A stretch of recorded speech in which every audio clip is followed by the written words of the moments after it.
and the benefits that the state brings, then the hypothetical consent seems to drop out of the picture. That is, we might as well seek to justify political obligation and authority by direct reference to the benefits that the state brings. In the next section, we will look at precisely this possibility. Key points. Consent theorists claim that we should obey the law because we have consented to do so. Modern consent theorists rely on a Lockean notion of tacit consent. Tacit consent has been interpreted in different ways, but is most usefully interpreted as consent by doing something that you would not otherwise be permitted to do, because someone has a right that you not do that thing without thereby consenting. Some consent theorists argue that residence in a geographical territory counts as tacit consent to obey the law. One objection to this claim says that we are not free enough to leave our country of birth for our residence to count as effective consent. Another objection suggests that residing in one's own land is not a prohibited act and cannot therefore count as tacit consent. Some consent theorists argue that voting in a different election counts as tacit consent to obey the law. But as long as those who do not vote are forced to obey the law despite their abstention, it seems reasonable to treat voting as coerced and therefore ineffective consent. Hypothetical consent theorists argue that we would consent to set up a state and obey the law if the state did not already exist. The difficulty for hypothetical consent theorists is to explain why it should matter morally what we would do rather than what we have in fact done. Utilitarianism. One reason to think that we should obey the law regardless of the presence or absence of consent is that obedience to the law allows the state to exist, and the existence of the state brings many benefits. We have roads down the which to drive, police to keep the peace within our borders, an army to protect our borders. Some of us are lucky enough to enjoy access to free and heavily subsidized health care and education. Are these benefits not themselves sufficient justification for political theory and obligation? The answer to this question is both yes or no. For those who want to act in ways that benefit society, the benefit that the state brings will provide a reason to obey the law. But those who are less motivated to benefit society, or those who want to reap the benefits of others' obedience without paying the cost, it will not regard the benefits that the state brings as a reason for them to obey the law. If we want to show that everyone has a duty to obey the law, then we must show not only that obedience to the law by permitting the state to exist benefits society, we must also show that everyone has a duty to act in ways that benefit society.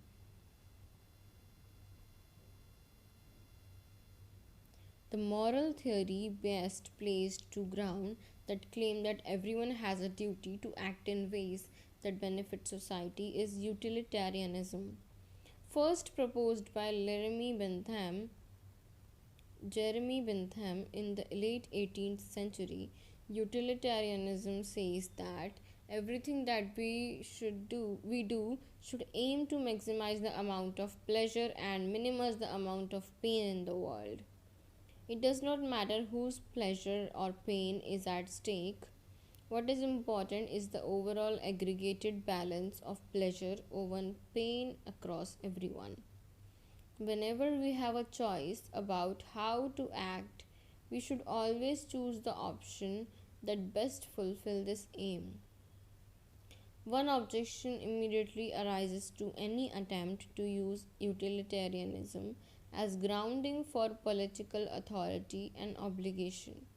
If someone is deciding whether to obey or to break the law on a particular occasion, then surely, according to utilitarianism, he or she ought to choose whichever option would maximize the amount of pleasure in the world and minimize the amount of pain. Whether that option is within the law or outside the law is irrelevant, except insofar as any punishment that illegal actions might attract should be factored into the person's calculation. But perhaps a more sophisticated version of utilitarianism can meet this objection. Bennetham's version of utilitarianism, sometimes called act utilitarianism, judges individual actions directly against the utilitarian requirement to maximize pleasure and minimize pain. In contrast, a more sophisticated version, sometimes called rule utilitarianism, introduces two stages as follows. First, potential rules are judged against the utilitarian requirement to maximize pleasure and minimize pain, and the best rules are chosen accordingly. Second, individual actions are judged right or wrong against these rules, regardless of how each action performs in terms of its direct influence on the amount of pleasure and pain in the world. If we adopt rule utilitarianism rather than act utilitarianism, then it is easier to see how we might construct a utilitarian case for political authority and obligation. The benefit that obedience to the law and existence of the state bring would be conducive to the promotion of pleasure and reduction of pain. As such, it seems quite plausible that a rule requiring obedience to the law would be among those rules most likely to maximize pleasure and minimize pain. This would be true only if the laws of the state in question were suitably designed. But then a rule of utilitarian would also argue that the laws themselves should be chosen by utilitarian criteria. The problem with the utilitarian justification for further political authority and obligation is that it is only as strong as the utilitarian moral theory itself. While utilitarianism does still have its supporters, most theorists now tend to regard utilitarianism as at best an incomplete theory of moralists. In deciding how to act, we should take into account not only the likely consequences of an action but also considerations such as rights and justice. We should do so even when these other considerations demand that we act in ways that would not maximize pleasure and minimize pain.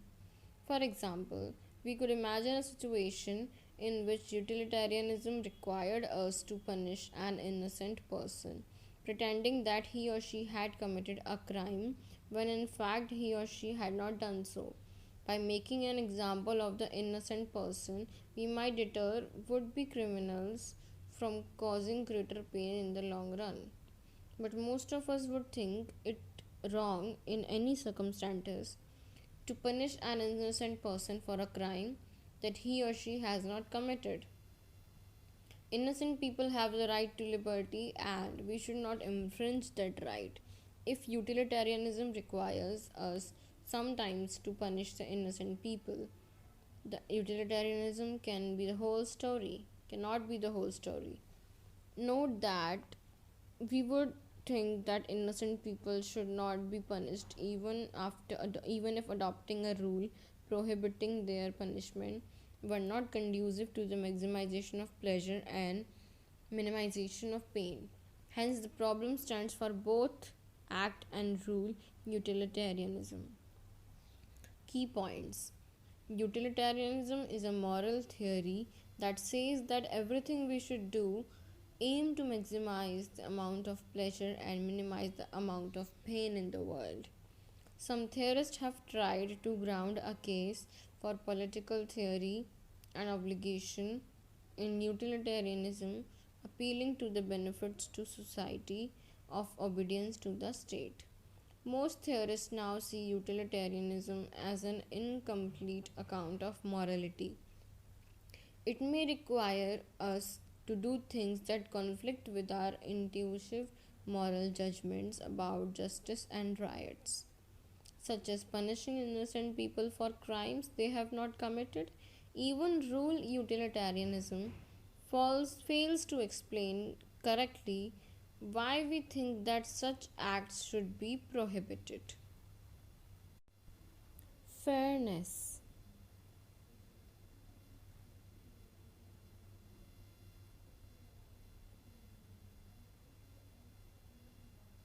Fairness. You might think that utilitarian defenses of political authority and obligation misconstrue that relevance of the benefits that state brings.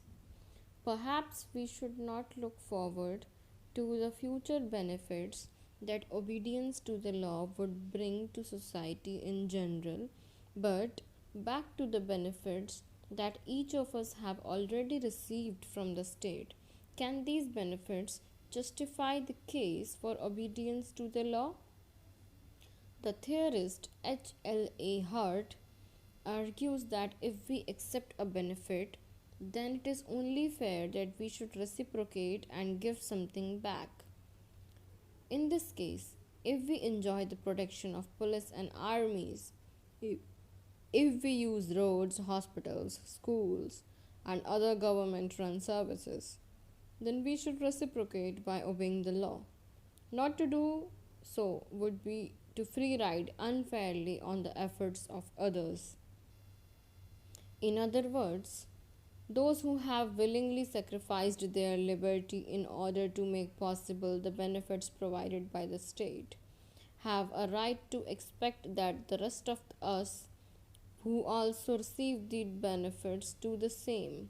An important objection to this view, first put by Nozick, denies that we can become duty bound to reciprocate for benefits that we have not requested.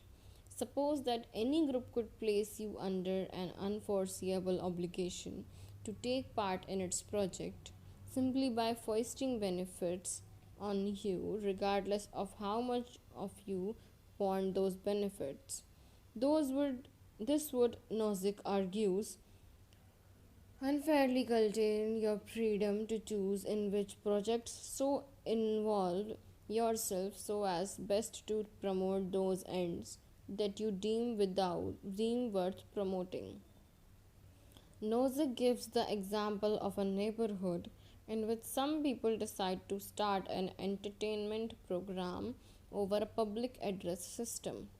The initiators of the program draw up a list of everyone in the neighborhood, which includes you, and assign everyone a day during the year on which each person is to run the program. No one except the organizers is asked whether they want to participate, but everyone in the neighborhood hears the broadcast. When your day comes, having enjoyed the entertainment program thus far, the organizers expect you to run the program for the day. Nozick argues that this is unfair, that you have no duty to show up. All of the pleasure that you derived from the broadcast over the past year might still not be worth the pleasure that you would derive by spending the day doing something else. No one other than you has a right to decide how you should use your time and resources to best promote the ends that you deem worth promoting. Key points. Hart argues that we have a duty of fairness to obey the law in return for the benefits that we have received from the state made possible by our fellow citizens' obedience to the law. Nozick rejects the appeal to fairness, arguing that people should not be forced to participate in joint projects, whether when they may prefer to use their time and resource in other ways. Morality. Think about the law for a moment and about some of the things that it requires us to do so. The law forbids us to steal, to murder, to rape, and to do a number of things that most of us would not dream of doing anyway, even if the law were not to exist. So it looks as though much of the law simply tells us to do so or not to do things that we already think we should or we should not do out of an independent sense of right and wrong. Perhaps then our duty to obey the law amounts to nothing more than a duty to obey the rules of morality, which distinguish right from wrong. We do not need to consent to these rules in order to be bound by them because we cannot opt in or out of the demands of morality. One thing that will be immediately apparent is that this argument requires obedience only to just laws. The citizens of Nazi Germany or present day Burma, for example, would not be required to obey the oppressive laws imposed by their governments. But even liberal democracies tend to do a lot more than only enforce the basic rules of morality. They also tend to tax people, tell people on what side of the road to drive, steer the economy in favor of particular outcomes, and require us to do a number of other things that are prima facie unrelated to morality. Quite which of these activities do fall beyond the remit of morality depends on what the rules of morality are. For example, disagreements about the rules of justice and equality in morality have implications for the permissibility of redistributive taxation. But, however wide or narrow one's conception of morality, most theorists have tended to argue that morality alone cannot justify the authority that existing states claim for themselves. Minimal state. One theorist who has famously argued for a particularly narrow conception of morality, a libertarian, a libertarian conception of morality, is Robert Nozick. In common with other libertarian theorists, but in conflict with other schools of political theory, Nozick argues that justice prohibits redistributive taxation that is aimed at promoting equality. Any government that enforces the such taxation does so unjustly and illegitimately. According to Nozick, all that morality permits the state to do is to enforce basic property rights and rights against harm. A state that restricted itself to enforcing only these rights would be legitimate but quite different from the states that currently exist. Nozick calls his imagined state a minimal state. A Nozickian minimal state may legitimately enforce rights, but states do not only claim for themselves the authority to enforce rights, they also claim for themselves the authority uniquely to enforce rights and to arbitrate in disputed cases. States do not permit private police forces to run parallel systems of enforcement with private courts and private prisons that are outside of the state's control. Can morality justify this authority? The authority of states not only to enforce rights but uniquely to enforce rights? In part 1 of The Anarchy, State and Utopia, Nozick argues that the state may indeed act as a unique enforcer of rights. Prohibiting would be private enforcers from getting set up their own independent systems of enforcement. His argument hinges on the risk that is involved in enforcement rights. Because law courts will sometimes make the wrong decision and convict innocent people, enforcement is an inherently risky business. The state, Nozick argues, is entitled to stop would-be private enforcers from taking the risk with other lives of people, provided that the state itself enforces the right to those who are disadvantaged by this prohibition. Nozick's argument is ingenious and persuasive. But even if it succeeds, Nozick's argument shows only that people should obey the law in so far as the law matches morality, and the state may uniquely enforce the law in so far as, by doing so, it enforces morality. Nozick's argument cannot show that the state has any particular reason to expect its citizens to obey the law by virtue of the fact that the state made the law, rather than by virtue of the content of the laws. That is, Nozick's argument may be an argument for obedience to the law, but that obedience depends on the authority of morality rather than the authority of the state to issue directives that ought to be obeyed simply because they issue from the state. The normal justification thesis. Joseph Raz also argues that moral reasons are relevant to the justification of political authority and obligation. But Raz, in contrast to Nozick, argues that at least some laws ought to be obeyed simply because they issue from the state. Raz argues that the normal way in which to show that the authority is legitimate and ought to be obeyed is to show that by following the directives of the authority, we would be likely better to comply with the reasons that are applicable to us, that is, the reasons that each of us we have to do or not to do something, than if we were trying to follow the reasons directly.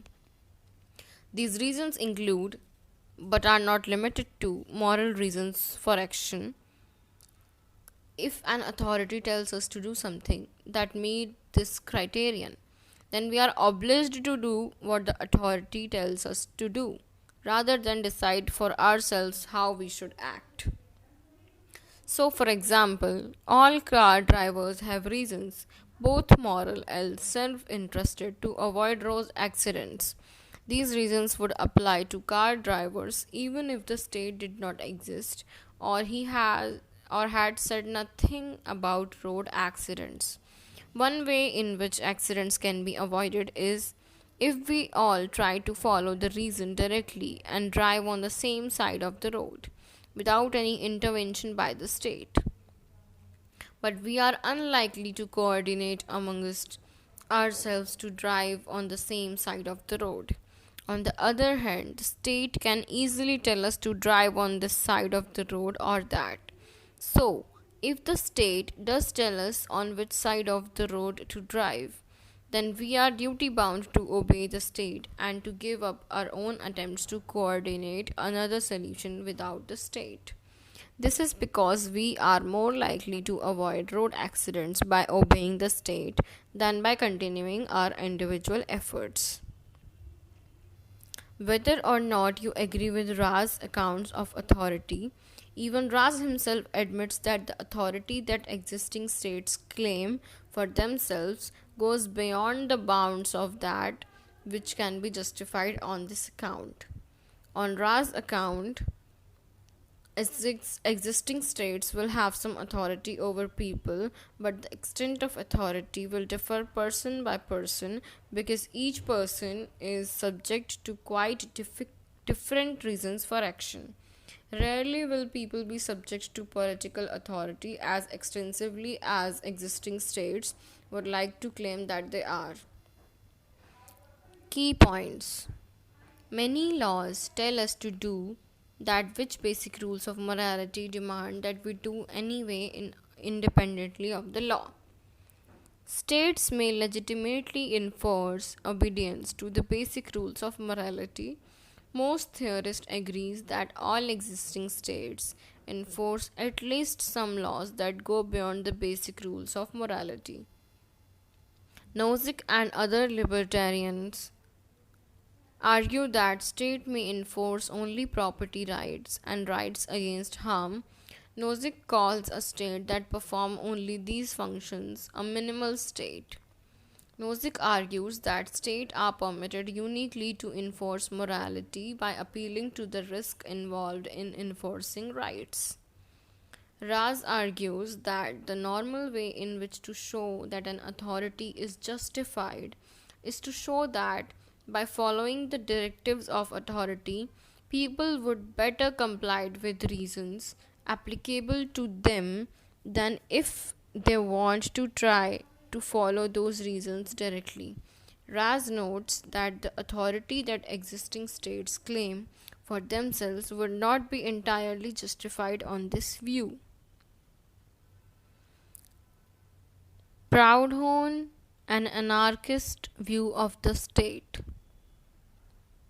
To be governed is to be kept in sight, inspected, spied upon, directed, law driven, numbered, enrolled, indoctrinated, preached at, controlled, estimated, valued, censured, commanded by creatures who have neither the right nor the wisdom nor the virtue to do so.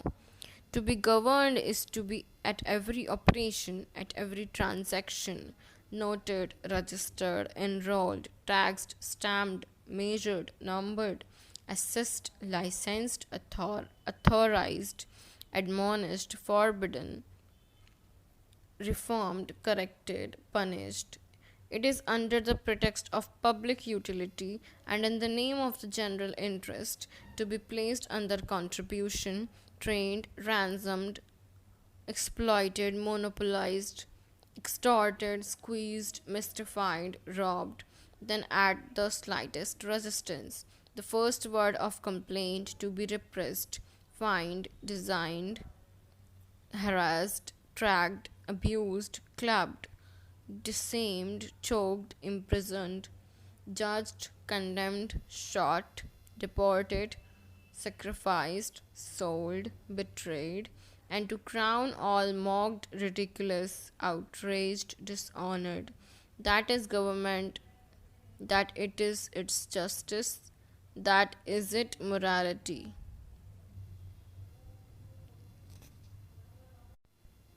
Anarchy. Some thinkers who do not accept any of the arguments canvassed above argue instead that we are not bound by a duty to obey the law. Such thinkers do not necessarily think that we should abolish the state because some accept that there are good prudential reasons to maintain the current order, at least for the time being. This position, anarchy in theory but not in practice, is known as philosophical anarchism and was first proposed by William Godwin. Of the positive arguments for philosophical anarchism, those built on reasons not to obey the law rather than merely the absence of reasons to obey it, the most widely discussed in recent times has been the claim of R.P. Wolf that we should not obey the law because obedience to the law requires us to neglect our primary obligation to act autonomously. This obligation requires us to act on the basis of our own moral judgments about situations and not to let the state decide right and wrong on our behalf. In order to fulfill this obligation, we must refuse to surrender any part of the autonomy of the state. Yet, Wolf does not defend his claim that our primary obligation is to act autonomously,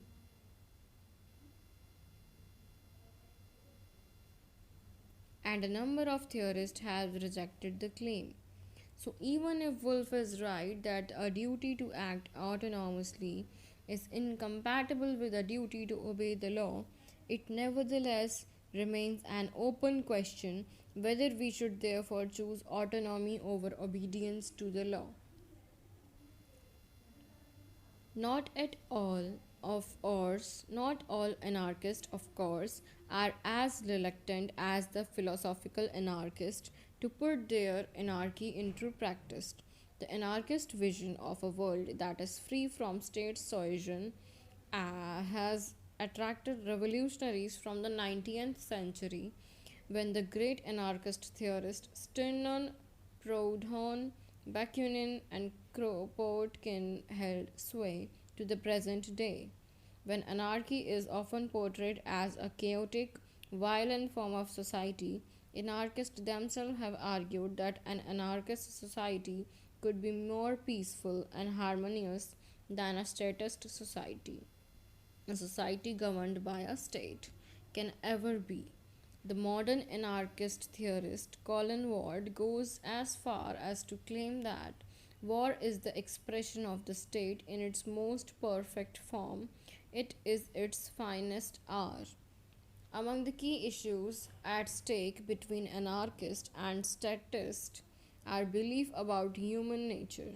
Anarchists adopt more optimistic beliefs about the possibilities of cooperative behavior in the absence of a state, whereas statists are more pessimistic. One way in which anarchists have tried to lend credence to their view of human nature is by pointing to anarchist experiments that have been and continue to be tried in various localities. Two of the most notable anarchist experiments include the Paris Commune of 1891 and the Spanish Revolution of 1936.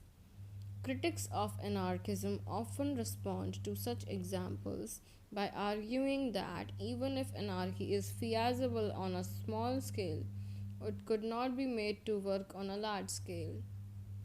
Taking on this response in his book Anarchy in Action 1996, Ward powerfully argues that there is no need to ask whether anarchy could work because anarchy is already all round us.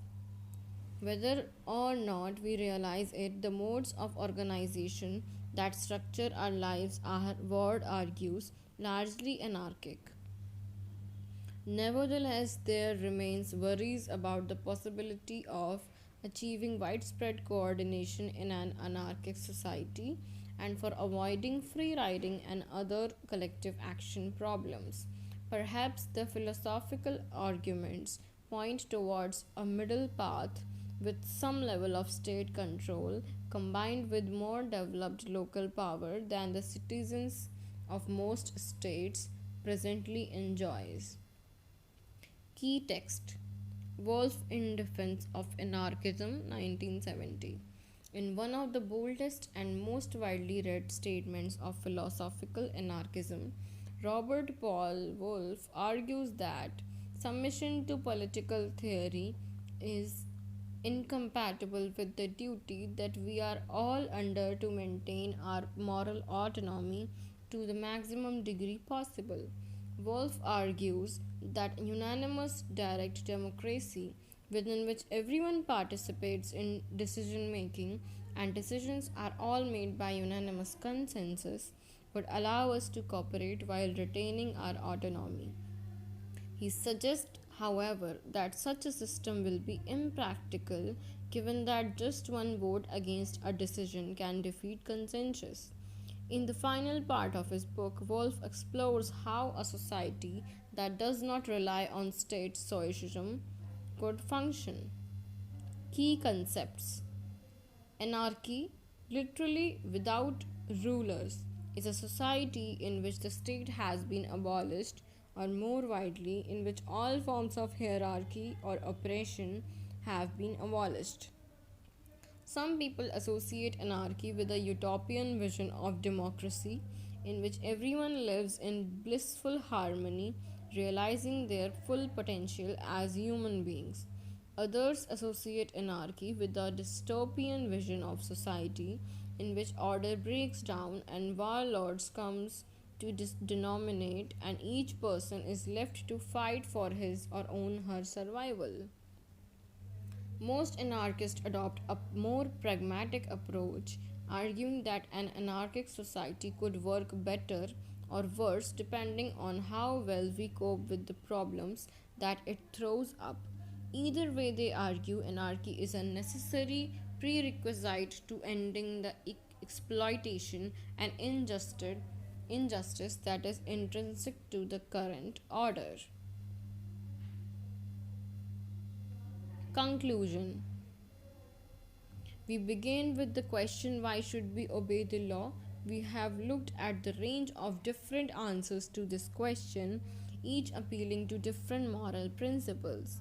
Each answer tries, with varying degrees of success, to show that we should or should not obey the law in order to fulfill his moral principle, or that in order to do we have consented to do so in order to maximize pleasure and minimize pain, and in order to honor duties of fairness, etc. At a minimum, whatever the merits of the other arguments canvassed, and other arguments for political authority and obligation, it seems clear that the state is justified at least in so far as it seeks to enforce morality. Such reasoning may actually serve to justify a state rather more extensive than Nozick's minimum state if, for example, one thinks that morality requires us not only to respect rights to property and bodily integrity but also maintain certain patterns of distribution such as equal opportunity for welfare. This maintenance of such a distribution seems to require the oversight of some higher authority, such as the state. Even amongst those theorists who think that a relatively extensive state can be justified, very few would maintain the states may act however they want without overstepping the bounds of their legitimate authority. As such, we should support the state when it acts within the authority, but not be afraid to hold it to account when it goes beyond that point. This raises the question of when and how we may disobey the law in order to keep political authorities in check. Various social movements throughout history have used illegal protest as an effective means of challenging what they have regarded as illegitimate or immoral laws. In the case study that follows, we will explore this issue through the perspective of one social movement that has risen to prominence in recent years, the global justice movement. Chapter 1: Political Authority and Obligation. Introduction, page number 10. The starting point for many of the issues discussed in this book is the state. How should political representation be chosen? How much should the state tax us, and how should it spend that tax? When should the state go to war? How should the state control our borders? Before moving on these questions in the later chapter, one question suggests itself before all others: why should we have a state at all? Why should we, human being born into a world that is ruled everywhere by the state, or that acquiesces is the power of those states? Why should we accept the authority that they claim for themselves, and why should we obey their laws? Questions about political authority and obligation require us to delve into issues about what we should do and about what principles we should follow. In order to justify political authority and obligation, we need to identify normative principles that can ground our case, but we also need to address descriptive issues that are about how the world is or how the world would be if something were to happen. We need to know whether obeying the laws set and enforced by our government would be the best way in which to follow the normative principle that we identify. Consider, for example, the claim that we should obey the law because if we do not do so, the society will collapse into chaos. This claim implies an argument with two premises: a normative premises which says that we have a duty not to let society collapse into chaos, a descriptive principle which says that if we do not obey the law, the society will collapse into chaos. Together, these two premises entail the conclusion that we have a duty to obey the law. In order to challenge this conclusion, people might question either the normative premises or the descriptive premises. They might ask normative question: do we really have a duty not to let society collapse? Why should I believe that we have a duty? Or they might ask descriptive question: why will society collapse? If I do not obey the law, are there no other way in which we could prevent the society from collapsing other than by obeying the laws? Might we not, for example, set up anarchist self-governing federation instead? The following section will discuss various arguments in support of the claim that we have a duty to obey the law. In order to assess these arguments, You should try to work out on what normative or descriptive premises they rely and how plausible you think those premises are. This is on page number 11.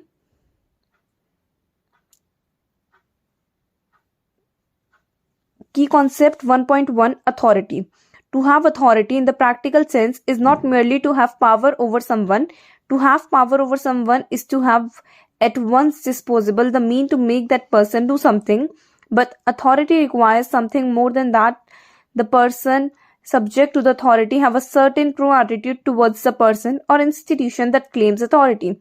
Authoritative directives are obeyed not because those who obey them are fearful of punishment, but because those who obey them think that the directive should be obeyed by virtue of their issuing from the authority. Consent. By far the most widely discussed justifications for political authority and obligation is what often called consent theory or contract theory. Consent theorists claim that we should obey the law because we have the consented to do so. Consent theory is a type of voluntarism because it says that our obligation to obey the law derives from the voluntary undertaking on our part. Consent theory is often associated with the 17th century English philosophers Thomas Hobbes and John Locke and the 18th century French philosopher Jean-Jacques Rousseau. But the thought that we have consented to obey the law was first given currency by our Greek philosopher Plato in his dialogue Crito 360 BC 1892. Plato recounts how Socrates was condemned to death by Athenian court for corrupting the minds of youth with his ideas. Where Socrates' friend urged him to escape, Socrates himself refused to flee and stays to drink the fatal hemlock. Socrates argues, among other things, that his long residence in Athens constitute an agreement to obey the laws by Athens. By living in Athens, he has, in other words, consented to obey the law. He must therefore respect the court's verdict and submit to his execution. Consent theories make two claims. First, they claim that by consenting to obey law, each of us can impose ourselves an obligation to obey the law. Second, they claim that we have in fact consented to obey the law. The first of these claims has generally been regarded as uncontroversial. It is second claim that has provoked one of the liveliest and most enduring debates of the history in political thought, as the 18th century Scottish philosopher David Hume wrote, "My intention here is not to exclude the consent of the people from being one just foundation of government where it has place. It is surely the best and most sacred of any. I only pretend that it has very seldom had place in any degree and never almost in its full extent." This is on page number 12. What then about the consent theorists claim that we have consented to obey the law? When are we supposed to have consented? How did we consent? To whom did we consent? With possible exception of immigrations or to certain countries, few of us will ever have said or written anything explicitly stating that we hereby consent to obey the law. So on what basis do consent theorists claim that we have consented to obey the law? On page number 11, there is given a key concept 1.2 consent. When someone consents to something, they either take on a duty to do a particular thing or they permit others to do a particular thing. Consent is important not only to politics but to whole range of contexts. We talk, for example, about whether sex was consensual, about consenting to some medical treatment, and so on. As Heard writes, 1996, 123, consent turns a trespass into a dinner party, a battery into a handshake, a theft into a gift, an invasion of privacy into an intimate moment, a commercial appropriation of names and likeliness into a biography. Plato, Key Thinkers 1.1. Plato was classical Greek philosopher and pupil of Socrates, whose life and thought he recounts in many of his early writings. Among Plato's central ideas was the thought that behind everything we experience as yet unknown forms, that is, abstract universal representations of the types and properties that we experience, Perhaps Plato's best known work is The Republic 360 BC, in which he sets out his vision for utopian society. Such a society would have a rigid caste system with farmers and traders at the bottom, warriors in the middle, and philosopher rulers with philosopher king at the top. Plato famously claimed that unless philosophers become rulers or rulers study philosophy, there will be no end of troubles of men. The concept of tacit consent. Modern consent theories follow Locke 1690 to 1924 in making a distinction between express consent, also sometimes called as explicit consent or active consent, and tacit consent, also sometimes called implicit consent or passive consent. Express consent is the type of consent that we expressly announce in speech or in writing that we consent to something. Tacit consent, on the other hand, refers to more subtle forms of consenting within which no express announcement is made. Consent theories argue that the fact that most of us have never said or written anything indicating our consent to obey the law shows only that we have not expressly consented to obey law. It does not show that we have not tactically consented to obey the law. Furthermore, they argue we have tactically consented to obey the law by doing things such as voting in elections and even just by residing in a particular geographical territory. Considerable confusion surrounds the distinction between express consent and tacit consent. That express consent is exemplified by acts such as uttering a statement of consent or signing a document is clear enough. What is not clear, however, is what such acts are supposed to exemplify and what type of act they are supposed to. The distinction most often appealed to his connection is a distinction between consent by action and consent by omission. Express consent means consent by doing something, whereas tacit consent means consent by not doing something. On this interpretation, an example of tacit consent would be remaining silent when the chair of the meeting announces that all whom do not speak up at a particular time will be deemed to have consented to particular proposal. The obvious problem with this interpretation is that at least one of the acts that consent theorists claim is tacit consent to obey the law, voting, is an act rather than an omission. Thus, although the distinction between consent by acting and consent omission might help to eliminate the variety of ways in which the consent can be given, it is not particularly relevant to arguments for consent theory. In order to unlock the distinction that is relevant to these arguments, consider the types of act that count as express consent, saying I am consent to X, signing a document, etc.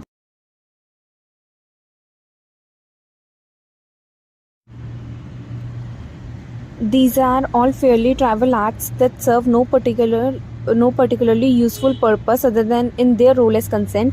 If these acts did not count as consent, there would be rarely any reason to perform them, and there is good reason for this.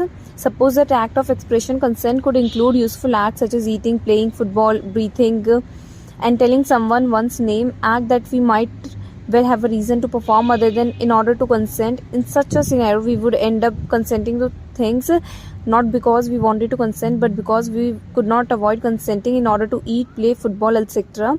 Either that or we would have to refrain from performing these useful acts in order to avoid consenting. If, on the other hand, only acts with no useful role are selected to serve as acts of expression consent, then we do not have to avoid performing useful acts in order to avoid consenting. With this restriction in place, we can be sure that when someone performs an act of consent, he or she does so because he or she wants to consent and not merely because he or she wants to perform that act. The problem for consent theorists is that the two acts they want to say are acts of consent to obey the law, voting and residing, are both useful acts. As such, they cannot count as acts of express consent without running into the problem just discussed. Tacit consent provides a way out, however, because acts of tacit consent can be useful acts, but not just any act can qualify as tacit consent. Any act can only qualify as tacit consent if it would normally be prohibited to the person who consent because someone has a right that they that they not perform the act without thereby consenting. The right holder grants an exemption from prohibition only on the condition that when the act is performed, consent is automatically given. So, for example, a customer in the restaurant tactily consent to pay for his meal by eating the meal. Unless eating the meal counts as consent to pay the meal, then he or she should not have been eaten the meal. The dish belongs to owner of the restaurant and he should have the moral right. Unless the customer thereby consent to pay for the meal, he or she should not eat it. Why the requirement that act of tacit consent must be acts that would be prohibited unless specified as consent? Because these requirements allow us to get around the problem that arises, as we saw above, with useful acts counting as consent. Act of tacit consent are act that the person who consents would not have been permitted to perform anyway had the act not been specified as consent. As such, he or she has nothing to lose by that acts being specified as an act of consent. The customer at the restaurant, for example, does not lose out if eating a meal at the restaurant counts tacit consent to pay for the meal. Page number 14. Had the customer not been permitted to eat the meal as an act of tacit consent, he or she should have not been permitted to eat the meal at all. In order to determine whether deciding and voting can count as tacit consent to obey the law, it is therefore important to ask whether these things would otherwise be prohibited to us, because the state has a moral right that we not do these things without thereby consenting. If the state does not have such a right, then it cannot be treated doing these things as consent to obey the law. A second important question that we must ask in order to determine whether these are supposed to the acts of consent succeed in placing us under a duty to obey the law is, was the consent given freely, or rather, was the consent given freely enough to be effective in placing under a duty to obey the law? Theorists differ in their views about just how freely consent needs to be given in order to be effective. At the very least, more theorists agree the required consent, that is, consent performed under the threat of harm, is ineffective. Suppose, for example, that you are mugged in the street. The mugger holds a gun to your head and tells you, if you do not hand over wristwatch, he will shoot you. You might consent to hand over wristwatch, but your consent is ineffective. You do not give the thief any right to keep the wristwatch. The wristwatch remains yours and you are the entitled to try and to reclaim it. Residence as consent. Both Plato and Locke claim that residence in particular geographical territory counts as consent to obey the law of that territory. Locke claims that even traveling through a geographical territory counts as consent to obey its law. To some readers, this might seem to be an entirely natural claim. If we do not like the laws of the country in which we live, we are then free to live and live somewhere else.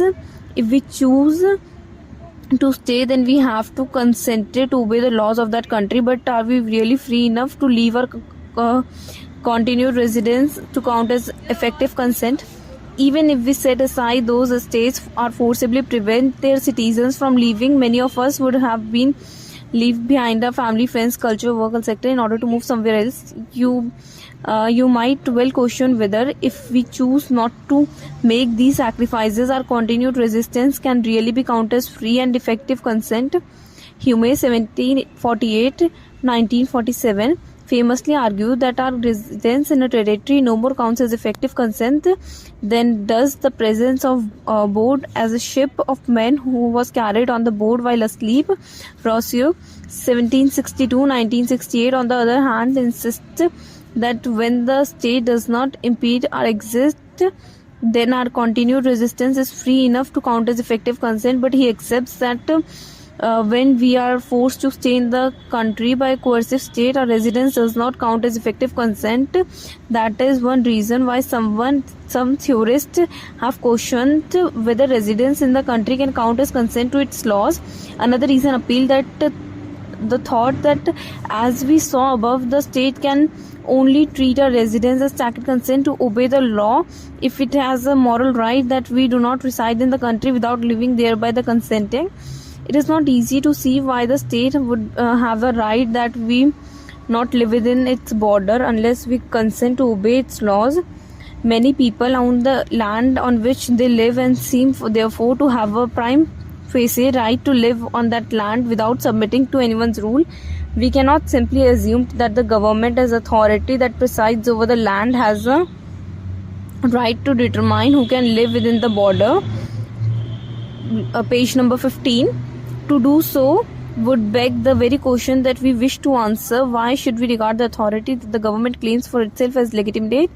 It looks then as though the residents' version of consent theory cannot succeed without relying on some prior justification for political authority that does not appeal to tacit consent. If such a justification can be found, then political authority will already have been shown to the legitimate and consent then become reductant.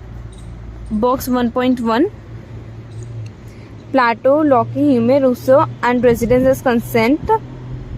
And if anyone of you wish to go to a colony, if he is not satisfied with us and the city, or to migrate and settle in other country, none of us the law hinder or forbid him going whithersoever he please, taking him his prosperity. But whoever continues with us and after he has seen the manner in which we administer justice and in other respects govern the city, we now say that the fact that entered into the compact with us to do what he order. Plato 360 to 1892. Every man that hath any possession or enjoyment of any part of dominance of the government not hereby gives his tacit consent and is as far forth obliged to obedience to some laws of that government during such enjoyment as anyone under it, whether his possession to be land to him and his heirs forever, as a lodging only for a few weeks, whether it is to be barely travelling freely on the highway, and in effect it reaches as far as the very beginning of anyone within the territories of that government. Hume, after the state is instituted, residence implies consent to the inhabitant of the territory to submit the sovereign.